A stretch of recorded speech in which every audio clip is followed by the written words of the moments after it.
ఈ వాక్యాన్ని వీక్షిస్తున్న సహోదరి సహోదరులందరికీ క్రీస్తు పేరట వందనములు. ఈరోజు వాక్యం ద్వారా దేవుడు మనతో చెబుతున్న మాట, నీ సరిహద్దులలో సమాధానం కలుగజేయవాడు ఆయనే. కీర్తన గ్రంథము 147వ అధ్యాయము 14వ వచనము. నీ బ్రతుకులో, నీ కుటుంబంలో, నీ పరిధిలో సమాధానం లేక చింతిస్తున్నావా?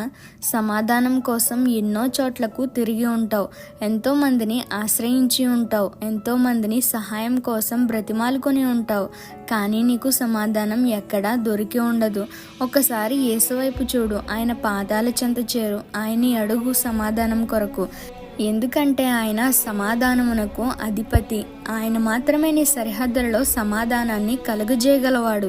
సమాధానం లేకుంటే నీకు సంతోషం ఉండదు. సంతోషం లేకుంటే నీ మనసుకు నెమ్మది ఎక్కడిది? దేవుని చెంత మాత్రమే నీకు సమాధానం దొరుకుతుంది. నీ కలతలకు, చింతలకు, నీ శ్రమలకు, సంతోషాలకు, నిత్య జీవమునకు ఆయన యొద్ద మాత్రమే సమాధానం దొరుకుతుంది. జ్ఞాపకం ఉంచుకో. ఈ చిన్న సువార్త పరిచర్యలో మీ సహోదరులు. God bless you. ఆమేన్.